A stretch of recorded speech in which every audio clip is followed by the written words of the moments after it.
April 7th, 2015 Manistee City Council meeting to order. Please rise for the pledge. I pledge allegiance to the flag of the United States of America and to the republic for which it stands, one nation, under God, indivisible, with liberty and justice for all. Michelle, will you please take the roll? Mayor Kenny. Here. Councilmember Cody. Here. Councilmember Zelinski. Here.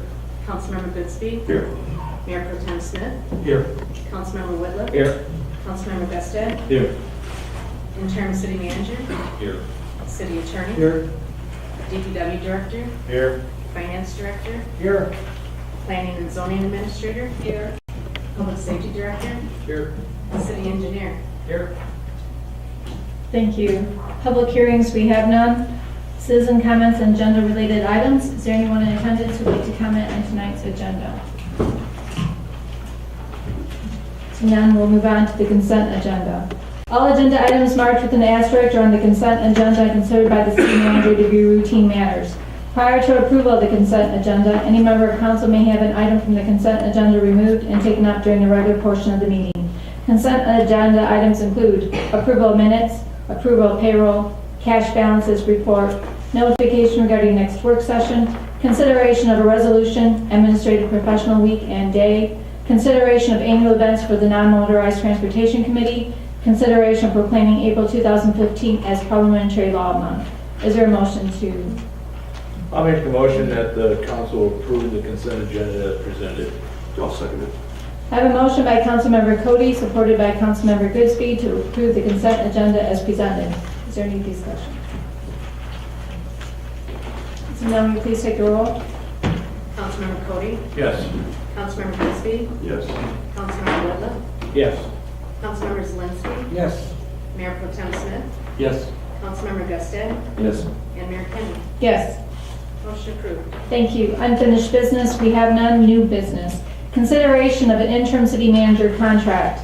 At the special council meeting of March 31st, 2015, council took action to appoint Mr. R. Ben Bypass as interim city manager and directed the city attorney to prepare an employment agreement. Attached is a contract as prepared by the city attorney and approved by Mr. Bypass. Is there a motion?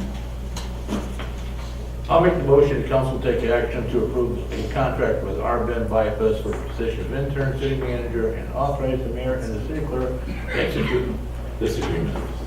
Second. I have a motion by Councilmember Cody, support by Mayor Pro Tem Smith, to approve the contract with Mr. R. Ben Bypass. Is there any discussion? So now we please take the roll. Councilmember Zelinski. Yes. Councilmember Goodspeed. Yes. Councilmember Gusted. Yes. Councilmember Whitlock. Yes. Mayor Pro Tem Smith. Yes. Councilmember Cody. Yes. And Mayor Kenny. Yes. Motion approved. Thank you. Consideration of authorizing event signage for the American Legion. A request has been received from the American Legion to allow the placement of a two-sided sign at the former mobile station on River Street in the corner of US 31, Cypress Street, advertising their all-you-can-eat Friday night fish fry smorgasbord. They are requesting permission to put the sign out on Thursday and remove it on Saturday beginning April 9, 2015 through October 24, 2015, every other week. Under Section 2101-A-8, City Council may approve exceptions to the sign ordinance for community events. Is there a motion to approve this signage? I make a motion, council take action to grant an exception to the American Legion placement of a sign advertising their Friday night fish fry beginning April 9, 2015 through October 24, 2015, every other week, as permitted under Section 2101A8 of the zoning ordinance. Second.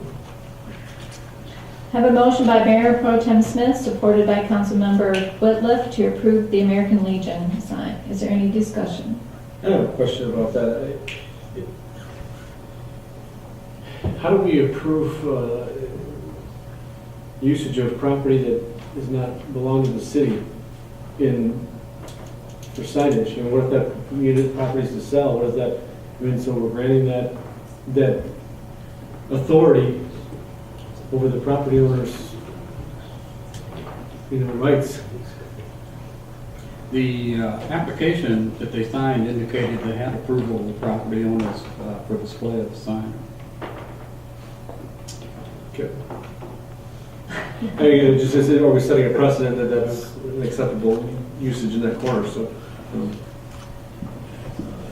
This isn't the first request you're going to be receiving. This came up last year where we had an issue with off-premise signs.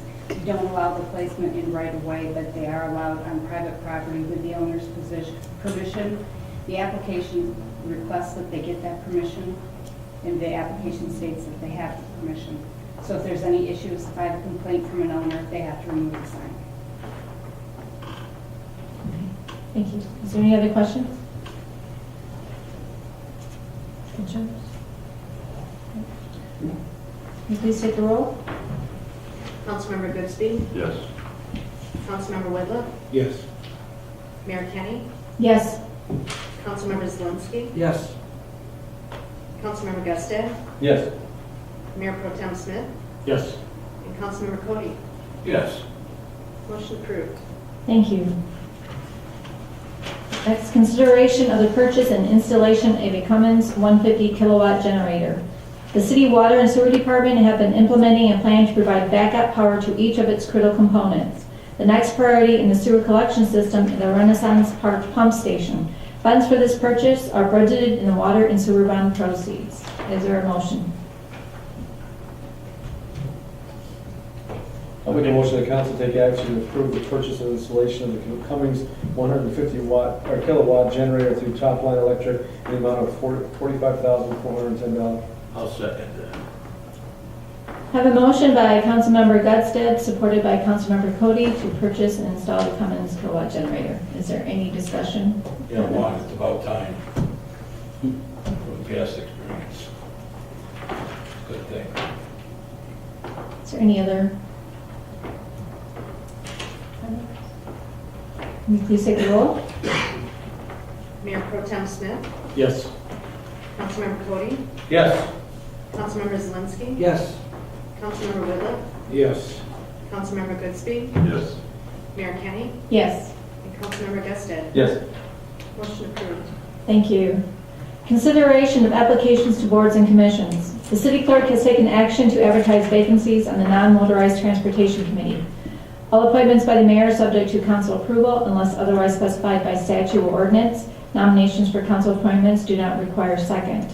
After a member of council nominates an individual for appointment, council shall vote on that nomination. A majority vote in favor of placement of the nominee is required for appointment. The non-motorized transportation committee had one 2-year term ending 3/31/17. This is mayoral appointment. We had one applicant, Jim Sonoik of 3271 Lake Shore Road. At this time, I'd like to appoint Jim Sonoik to the non-motorized transportation committee.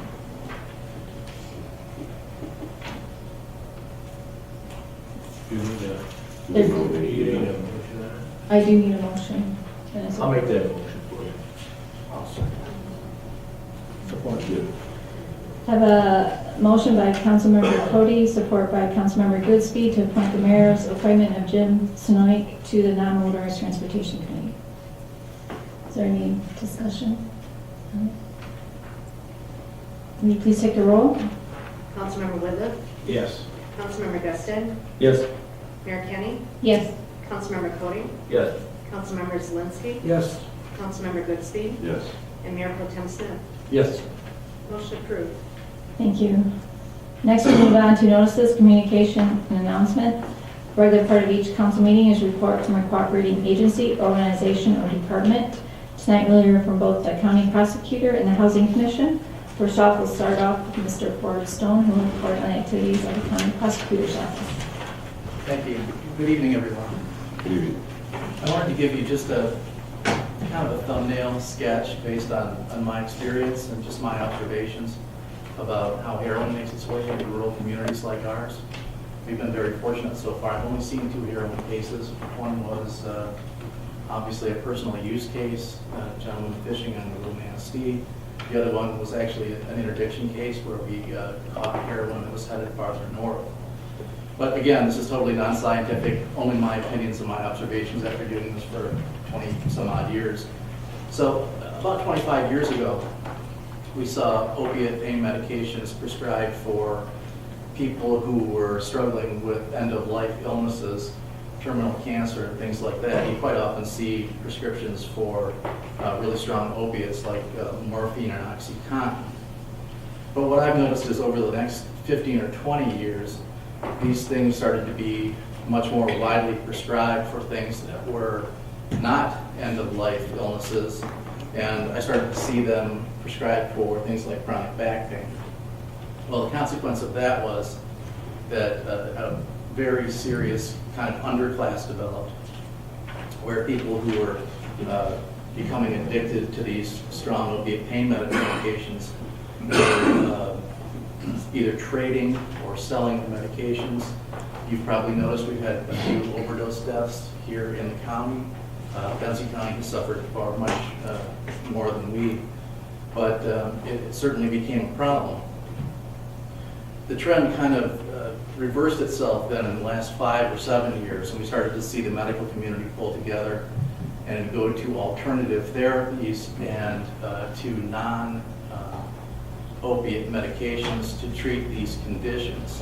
Well, what happens then is you've created this class of addicts who are addicted to pain medication, but the supply starts to dry up. So you end up with people who are addicted to these drugs, and of course, like any other drugs, as a person takes them, their tolerance grows. They can take more and more and more, and there's just no supply available anymore because people have stopped prescribing them, or if they have, instead of prescribing 30 methadone, they're prescribing 3 methadone. And the reason I have noticed this trend is because we're seeing more and more altered prescription cases where people will go try to change the numbers from 3 to 30 and try to get the prescriptions refilled that way. Well, human beings are very enterprising. So when the supply dwindles and the demand grows, there's always an entrepreneur willing to move in and take the space in the market. And to give you an idea, right now, a 30 milligram methadone tablet, if you want to go buy that on the street, the code is 30 for 30. So you'll pay $30 for one 30 milligram tablet of methadone. So the price has gotten very high. The other thing that's happened is heroin has become very cheap. It's about half the price of that methadone tablet. So with a market available for people who need those drugs because they become addicted to them, and a cheap alternative to the prescription medication that people were taking, that is how heroin infiltrated community. So as I said, we have been very fortunate here in Manistee that we haven't seen that problem yet, but we are remaining extremely vigilant about that. And I just wanted to give you an idea about the trends that I've seen and how that happens in rural communities, because we used to think of heroin as an inner city problem. It's not anymore. And I believe that it's that market for opiates that's created a demand and actually created a market for it. So that's my presentation on that. I just wanted to give you a thumbnail. I know it's probably not something you see every day, but I do. So I wanted to give you an overview of my views about how this problem has started to occur. Are there any questions? Thank you very much for your time tonight. Thank you. Next, we'll hear from Mr. Clinton and Kevin Corpus, who report on activities of the Housing Commission.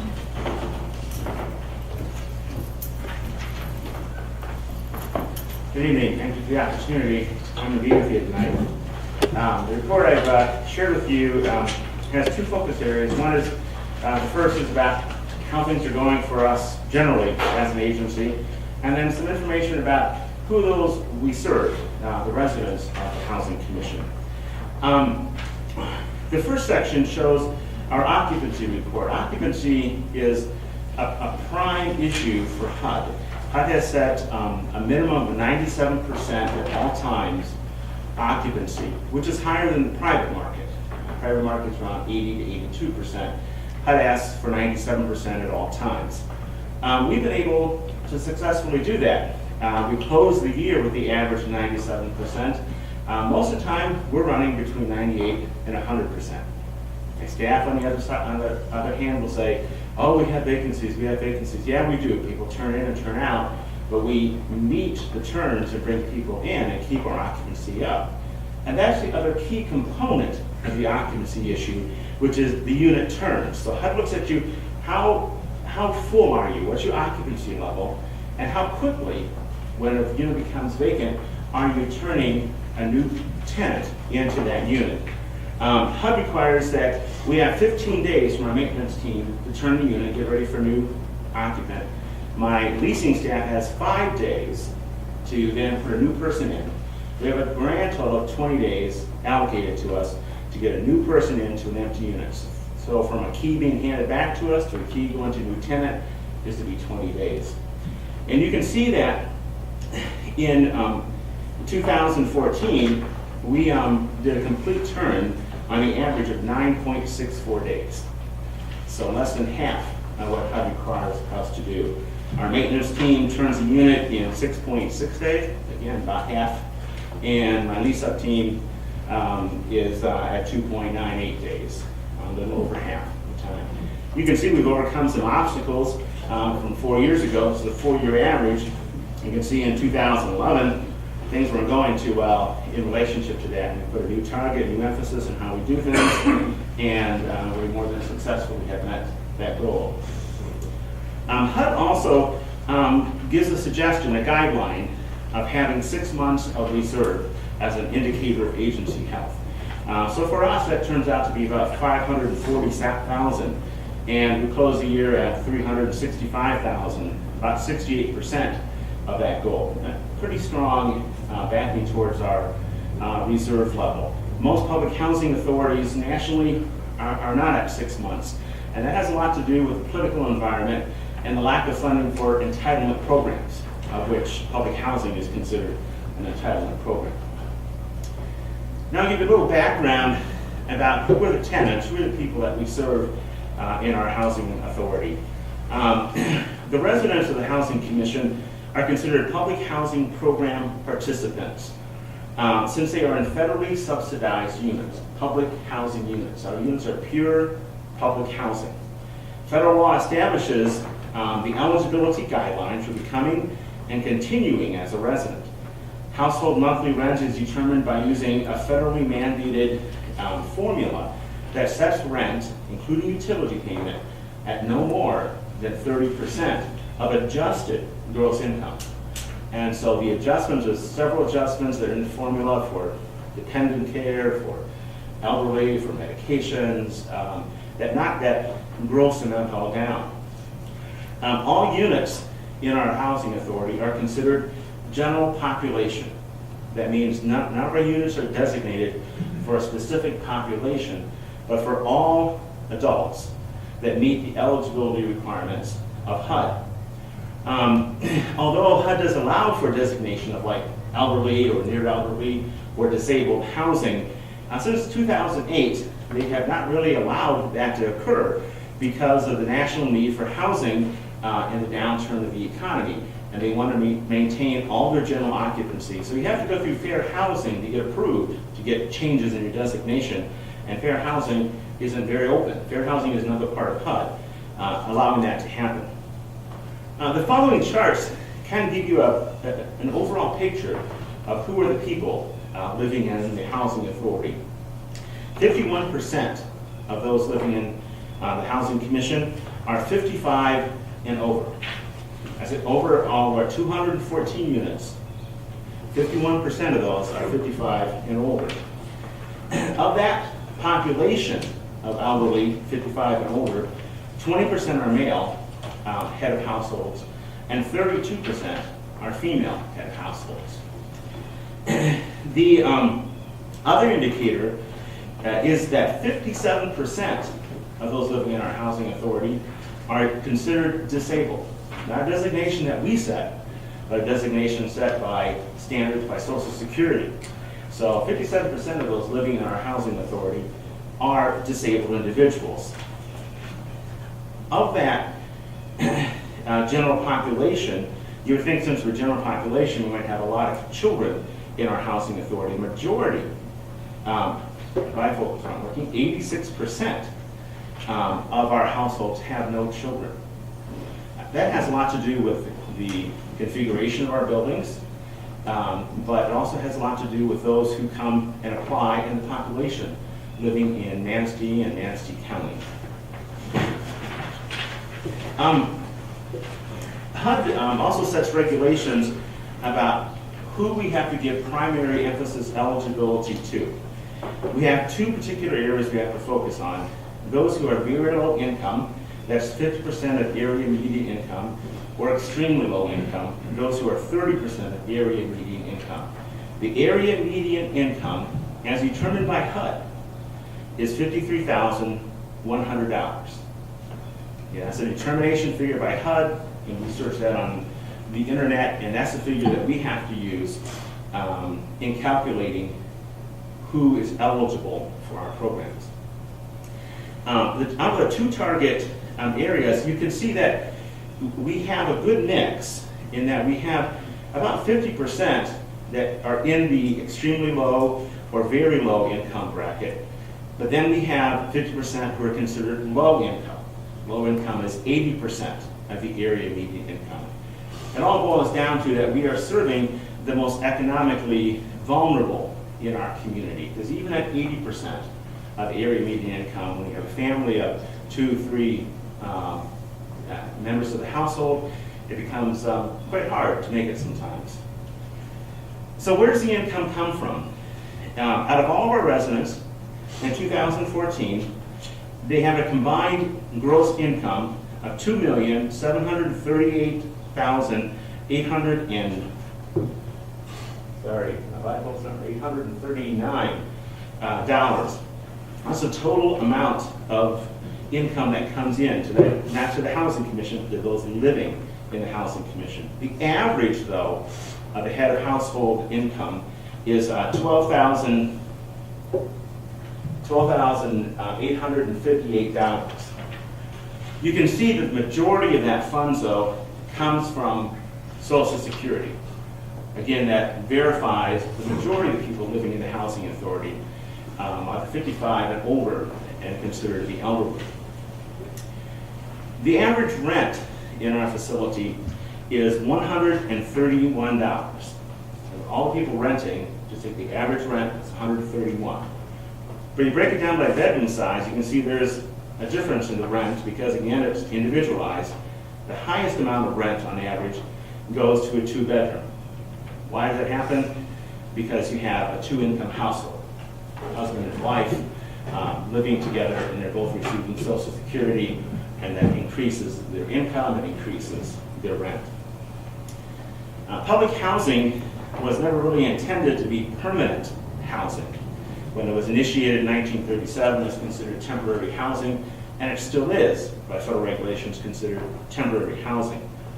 You can see, though, that 59% of those that live in our housing right now are new, that is 5 years or less, in participating in the program, whereas 41% are greater than 5 years, with a few, 24 head of households that have been here 10 years plus. So we meet that goal also, providing that support and transition from one place to another economically for folks. The Housing Commission is doing quite well. We continue to serve our ongoing mission, providing decent and sanitary housing and to our most economically vulnerable citizens. If you have any questions, I'd be happy to answer them.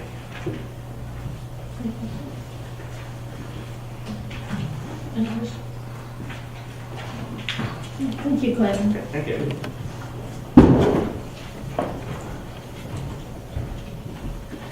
Next, we'll move on to the introduction of the fiscal year 2015-2016 budget.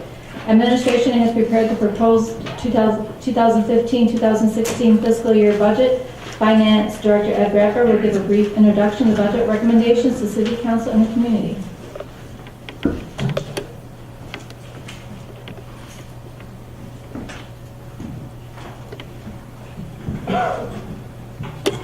Members of council, mayor, tonight I just want to run through the highlights of the 2015-2016 budget.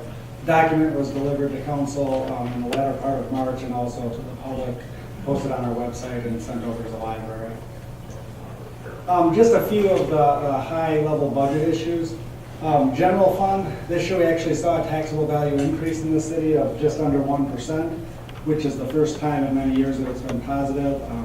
That is pre any tax appeals, and we are having a few significant tax appeals that are being running through the system right now. The budget proposes a part-time clerk finance staff and also deputy public works director. In the water and sewer fund, it implements the rate study recommended increase.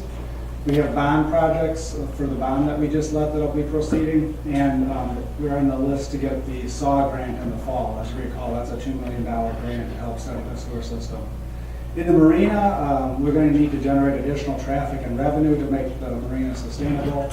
Right now, we're just projecting that we're going to have some insufficient cash, and we're going to need to supplement that. Ramsdale Theater, the budget has reduced the operating support for the theater. There's going to be a market feasibility study which should help moving forward and hopefully also revamping the governance model. The street funds, the budget implements the majority of the ad hoc street committee recommendations, and it lays out a 2-year transportation improvement plan. And finally, the refuse fund, we'll need to negotiate a new contract. Those negotiations are ongoing. The two major issues are going to be how do we want to deal with trash haul, do you want to continue that or go to something else, and then what do you want to do about recycling. Budget highlights. The total budget for the city for all funds is about $16.1 million. That's a little bit less than last year, about $1 million. And the two charts here I think are illustrative. It shows kind of the breakdown of what the city budget is. So the one on the top left, we've got about 38% or $6.1 million for general fund, and then the next biggest is the water and sewer, and then the other parts of the budget take a little smaller spot. 11% for other, about 8% for streets, and a little bit less than that for marine and boat launch. If you look at the budget by type of expense, the vast majority of it, 2/3 are for operating expense.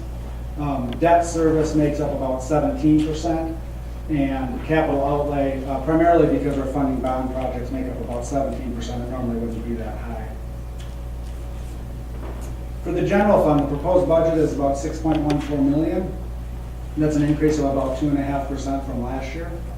And it's intending to use $72,000 of fund balance reserves. As you'll recall, when we hired the executive director for the Ramsdale, that proposal was to have a 3-year commitment of $60,000 per year out of fund balance. So that is in there. And then there's also $12,000 slotted for paramedic training, but in the past we've received local revenue sharing board grants for that, and we will be or have applied for that as well this year.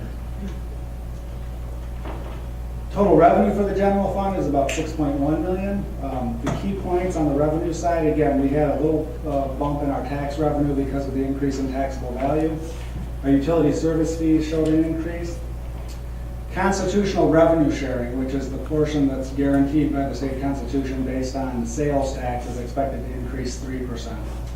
And our transport revenue for advanced life support is expected to increase by about 7%. And then we have a small decrease in sales fees and fines. This breaks down the revenue. You can see property taxes are about 54%. That amount has, or that percentage has declined over the last several years. It used to be closer to 2/3, but as the tax base has eroded, other revenue sources have had to backfill. State of Michigan, about 11%.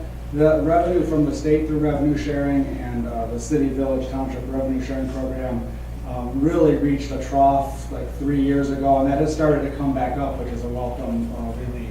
It's not anywhere near where it used to be, but it's certainly improving.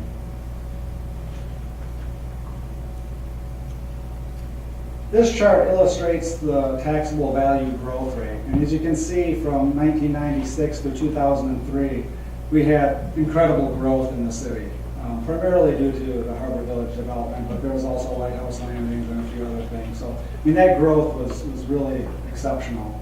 And then from about 2004 through 2009, it was much more moderate. Then, when the housing bubble hit, you can see all the negative years that we had. 5 straight years of negative taxable value growth. And as I said, this year we had a modest increase. So I think we've turned a corner, hopefully, in terms of the taxable value in the city. Again, we've got some tax appeals that are pending that could impact that. But in general, I think we're starting to see a little bit of daylight, and that's positive for the city moving forward. Quick look at our revenue, again, showing kind of what the last slide did. Taxable value is down about 9% since 2009. That equates to a loss of about $325,000 annually. And state revenue is down about 34% since 2000, which is a loss of about $343,000 annually. And that's quite a bit for a budget of our size to be able to absorb.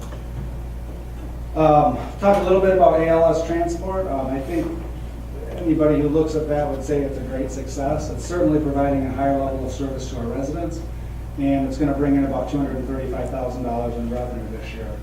I believe one last staff member will be in paramedic training this year, and then everybody over at the fire station will be paramedic. Increased revenue has also meant increased costs, however, in terms of personnel, medical supplies, and increased motor pool contributions.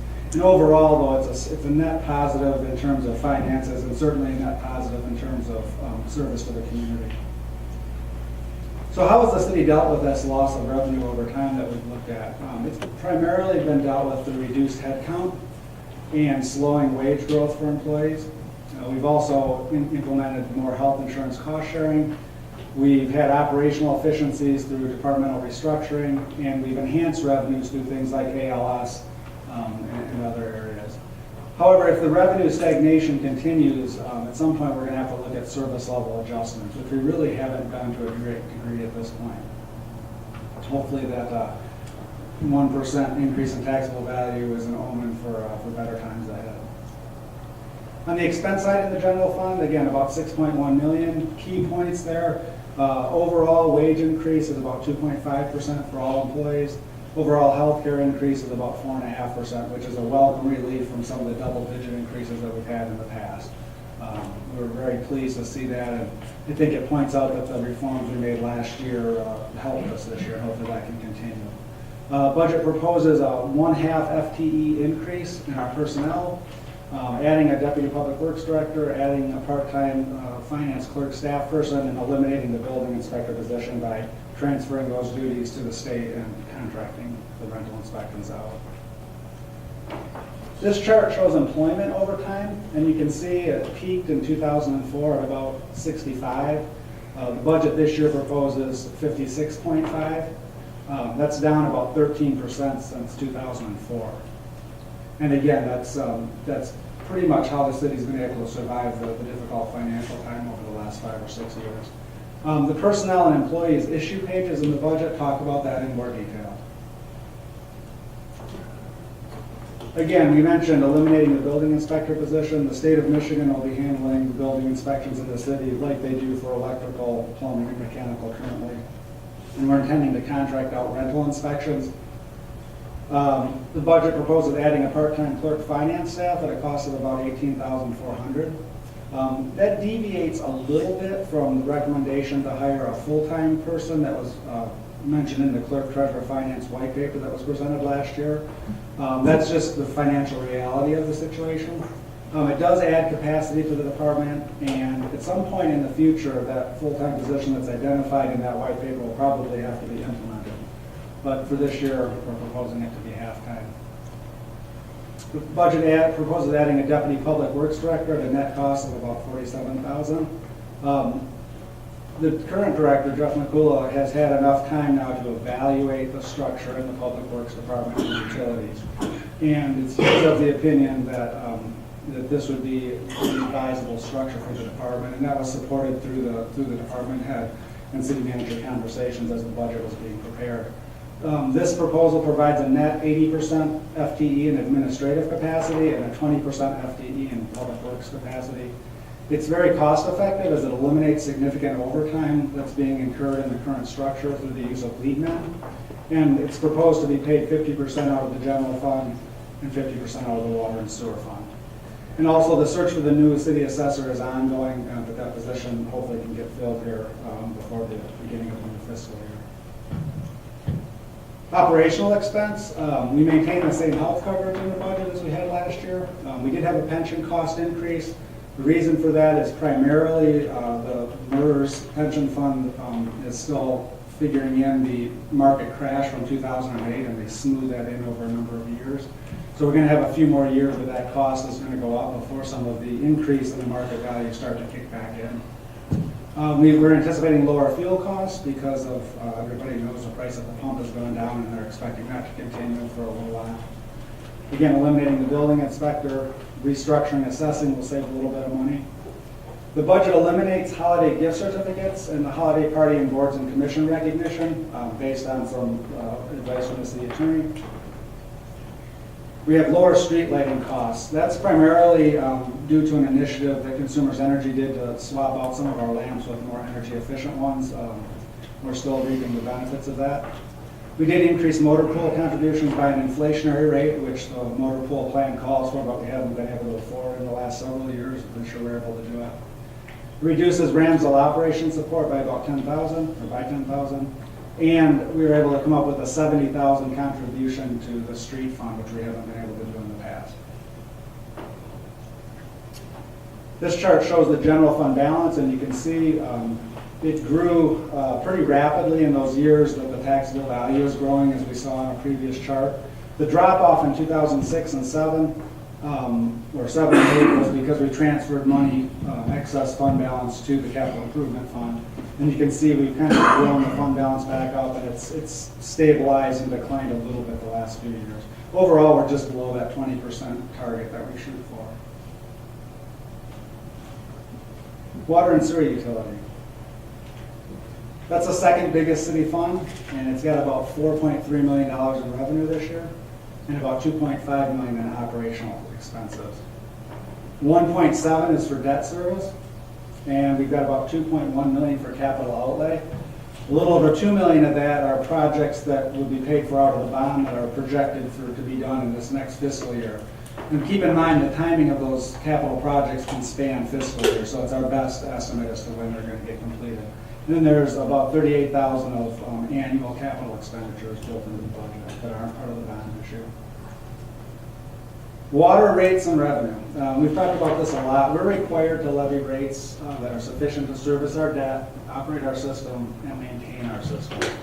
And last year we had the professional rate study done by Burton & Associates, and we implemented those recommendations.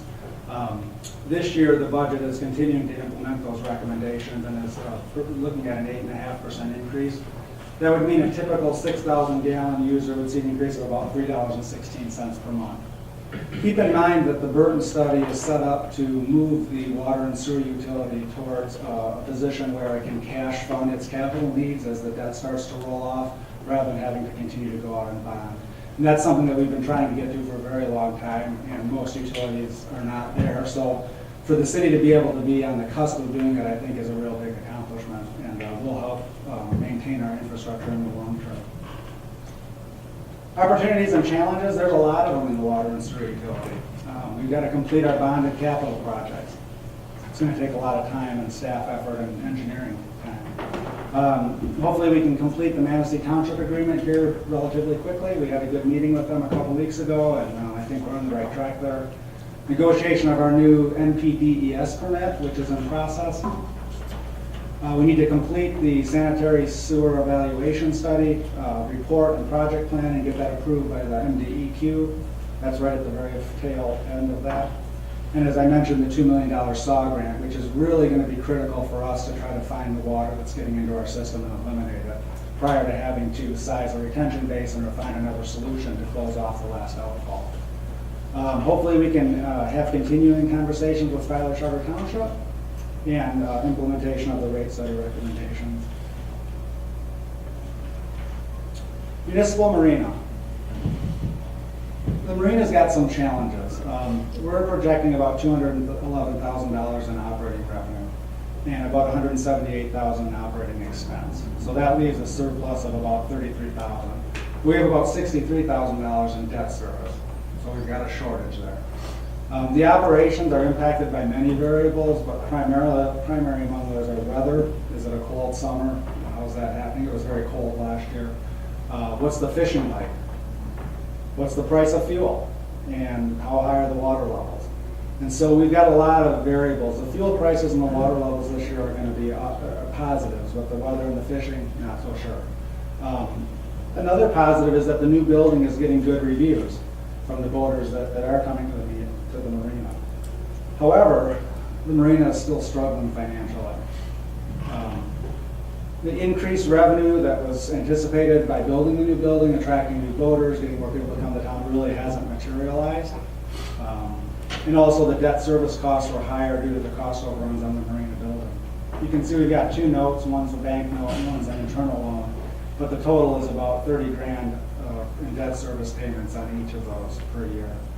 The oil and gas fund had a 2-year forbearance agreement with the marina where they took interest-only payments, and that expires this year, so the principal payments on that note are built into the budget. The ability to pay, the marina to pay its bills is dictated by the revenues. The cost structure is very lean over there. There's not a lot you can do to get the cost down and lower. Currently, the capital improvement fund is backstopping the marina to the tune of $40,000 a year, but the budget is projecting that we're going to need to provide some additional support through some source, whether it's capital improvement or probably more than likely general fund, unless the operating revenues improve at the marina or some other actions are taken. Ramsdale Theater. Budget anticipates about $105,000 in earned revenue, which is quite a bit more conservative than what was budgeted last year, but we've learned more about the market at the Ramsdale and what's realistic. This budget does give more room for upside potential, though, if things go better than anticipated. The operating support from the city's general fund was reduced by $10,000 from $100,000 to $90,000, and so that would be a total of about $194,000 in revenue coming in. Operating expenses about $212,000, so we are drawing down some of the cash reserves a little bit this year. Debt service in and debt service out are equal, and that's about $178,000. And again, the debt service transfer is fully supported by the capital improvement fund. As I mentioned, the operations are partially funded by the general fund, and that was reduced from $190,000 this year. The debt service and capital expenditures, there was no annual capital allocation to the Ramsdale this year, as was the case last year. That's down from as much as $50,000 in the past. However, the $178,000 for the existing debt service is maintained. Total transfers of $268,830 this year is a reduction of $42,000 or 14%, since 2013-2014. That's a combination of $25,000 an annual capital that's been cut out and $17,000 in operating support. A little bit more on the theater. The executive director, Mike Terry, was hired in September of 2013, so he's only been here for 18 months. We've made a lot of progress in that time. Mike has done an extraordinary job in my view. He's engaging our donors and doing outreach. He's certainly brought a lot more activity into the theater and much better day-to-day oversight, all of those things that we hired him to do. And he's been working on the long-term sustainability of the theater, which is the goal. So towards that end, we had a strategic planning session in the summer of 2014. Councilmember Zielinski, you were there, and there may have been some others that sat in on part of it. And we had a community meeting at a work session on March 10th. The next steps in the Ramsdale's kind of ongoing evolution, one would be to review the Ramsdale governing ordinance. The ordinance committee has looked at that. The recommendation is probably going to be to dissolve the Ramsdale governing authority in the short term until we can get a different structure in place. A market feasibility study is also being done. An RFP through the Alliance for Economic Success was issued, and a team was assembled and a consultant was selected out of Chicago. They are finalizing the fundraising, which is a combination of private donations and MEDC grant funding, and hopefully that will happen. We got, I think, notified that there's a pretty good chance that's going to get funded. The goals of this study are going to be to recommend a governance structure, to determine what the true needs for this community are in terms of programming, given all the other choices that people can make. Are there additional revenue sources that we're not exploring? And what is a realistic estimate of the fundraising potential through private funding? And those are all critical issues in order to make the Ramsdale move towards sustainability. The Ramsdale can't and won't succeed without more community support than it's getting today. That's just a fact. In terms of board members, attendance at events at the Ramsdale, donations and volunteers, and all of those areas we need improvement in. Nationally, as Mike Carey has pointed out on several occasions, 40 to 60% of theater revenue is from either public or private support. Earned revenue is simply not enough in order to support theaters generally. Let's talk about streets. A whole lot of work has been done over the last year and a half to 2 years. It's been a real focus of city council and city administration and the general public. So I just want to walk you through a quick timeline. In December of 2013, there was an update, a 5-year update to the street management plan. In March of 2014, council adopted a strategic goal to identify additional revenue within the street network. In June of 2014, a 5-year transportation improvement plan was discussed with council. And in July, council appointed the ad hoc street committee. In January of 2015, the ad hoc street committee issued their final report, which was presented to council and the public. And the proposed budget was released a few weeks ago. The budget does incorporate the majority of the committee recommendations on funding. And you can see that in the section of the budget that's an issue page called Streets. In the budget, it's proposed a 2-year transportation improvement plan, only one of which gets adopted as part of this budget, but in order to make everything work, we kind of had to look at a 2-year window. Year 1 is proposing about $417,000 in local street work, and year 2, a similar amount in major street work. The reason it's done this way is to generate economies of scale and reduce mobilization costs, because you only need one contractor to come in. It's a bigger package, it's more attractive for them to bid on. However, more revenue is still needed. So even though we've made some pretty significant strides, $600,000 is the target that we were shooting for, and we're only at about 2/3 of that. This chart briefly shows the funding streams that are going to make up the funding as presented in the budget. And most of these echo the recommendations of the Street Ad Hoc Committee. So if you look at year 1, you see about $67,000 in capital improvement funds, which are basically coming out of the annual oil and gas revenue. So that's basically 80% of the unobligated amount flowing into the capital improvement fund. And then there was a recommendation for one-time allocation of some reserves there, about $30,000, and a general fund contribution of $70,000. In order to make the plan work for the economies, we're proposing transferring money from the major to the local in this year to the tune of $110,000. And then the $140,000 in paving that we get from Reith Riley because of the development agreement we signed with them was going to be earmarked for the 12th Street near the school. But because of the uncertainty and the timing of that project, we thought it more prudent to wrap it into year 1 on local streets. And once we get the appropriate permissions to do 12th Street, we'll be able to fund that out of the major street fund because that is a major street. Likewise, in year 2, we eliminate the one-time allocation of reserves. That won't be there in future years. And we use the major street funding to come up with a package for year 2 major streets. And that's, again, just kind of projections because things are subject to change in terms of what revenues are available. Let's talk a little bit about the May ballot proposal that's coming up. The May ballot proposal, and I'm not going to go into the details of that top slide, but basically, just in a nutshell, it would increase the sales tax and increase the fuel taxes in a way to keep the schools and communities whole and actually give them a little bit of an increase in funding, but provide a whole lot of funding for streets, about $1.2 billion. The chart on the bottom shows what the impact would be for the city if that ballot initiative passed.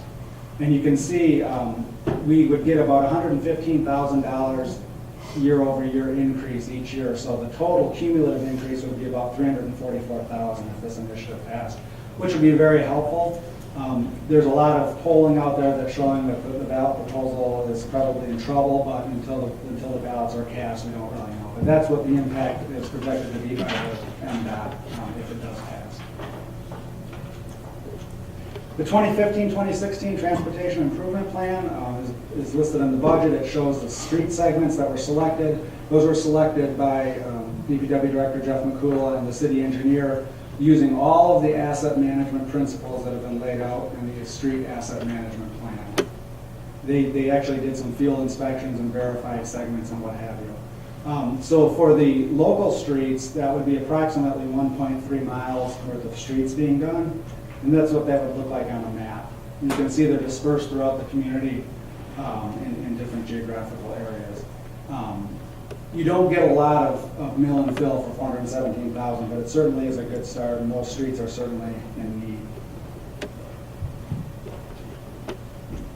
The 2016-2017 tip, which again isn't being adopted as part of this budget, is a little bit more complicated.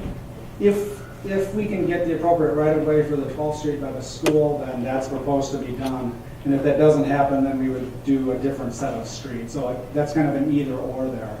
But if this is what it would look like on the map, and again, some of those would be subtracted depending on which happens, but that's quite a bit more streets. And you might ask, well, why are you doing so many more streets in the major street? And the reason for that is it's a different type of treatment.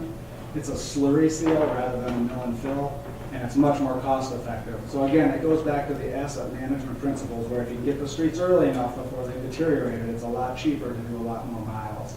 And that's the whole purpose of doing asset management. And again, those were analyzed by the city engineer and the public works director for the appropriateness of the treatment for those street segments.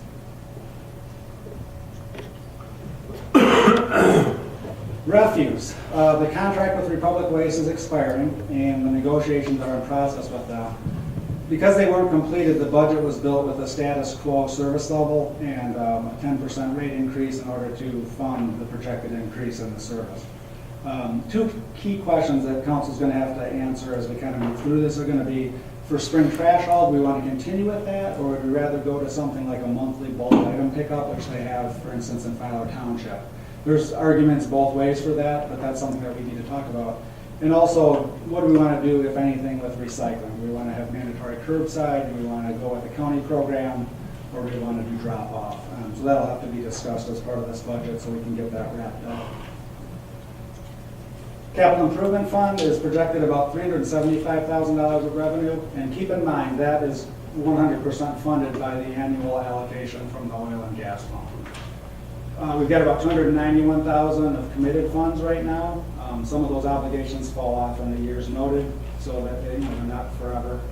Current year proposed projects in the Capital Improvement Fund, there's about $97,000 towards streets, about $25,000 for a heart monitor, which Chief Bachman has a local revenue sharing board grant for that, so if that is approved, then we would need to spend the money out of the Capital Improvement Fund.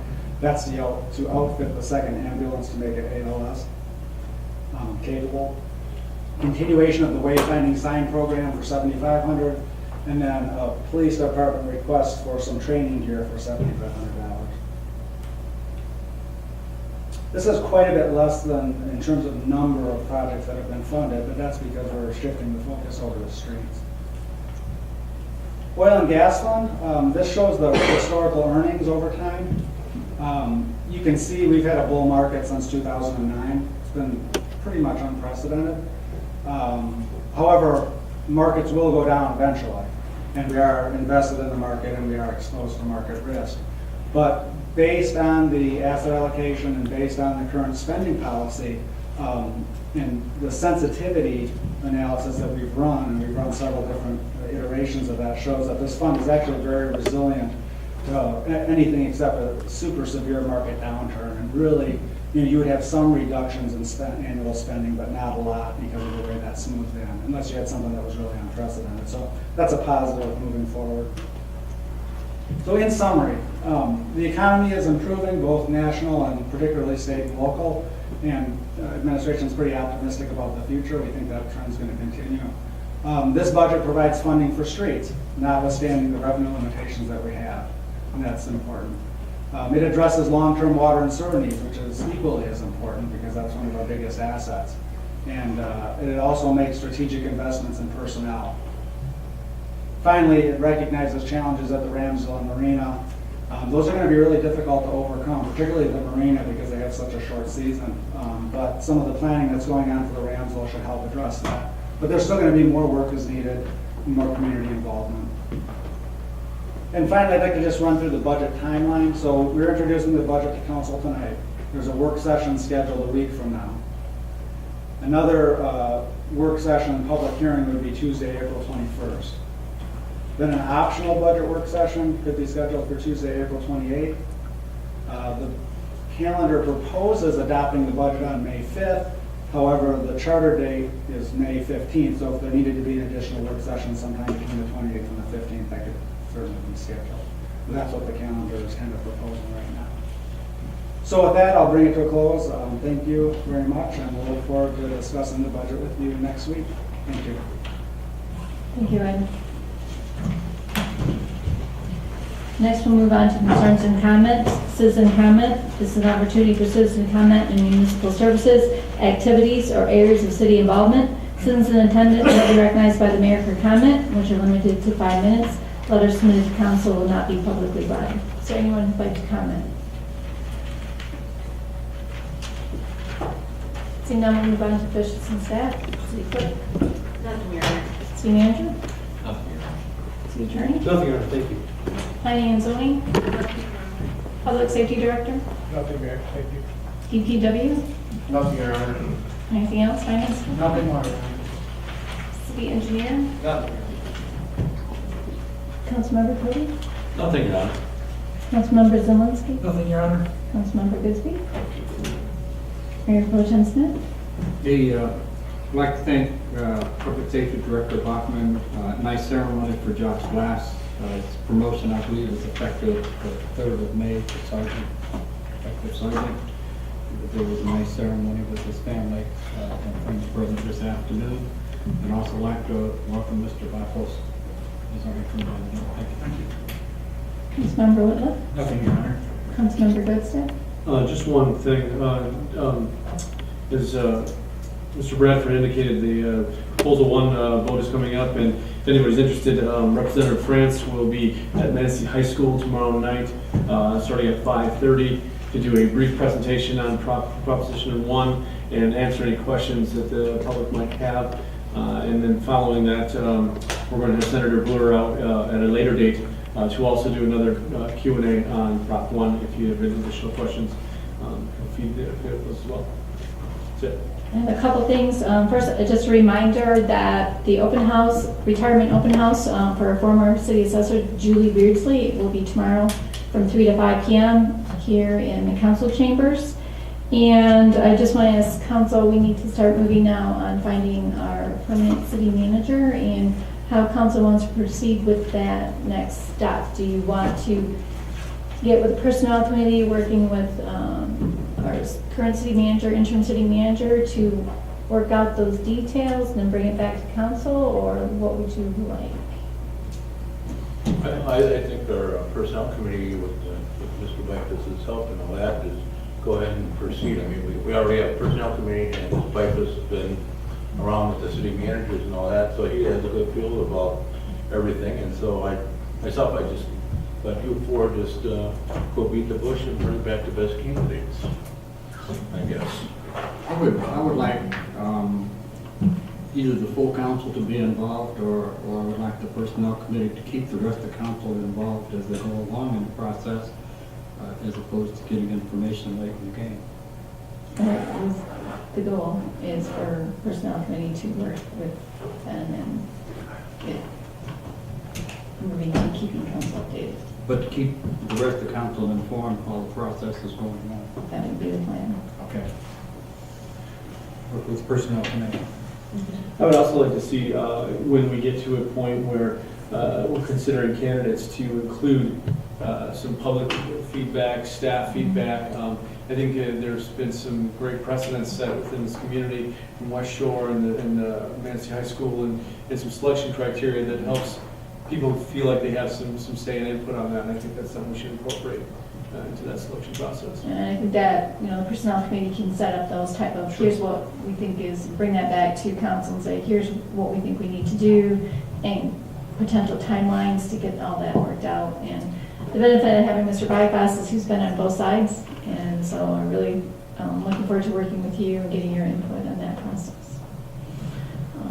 With that, that's all I have. I'll take a motion to I'll adjourn. make the motion. Meeting adjourned.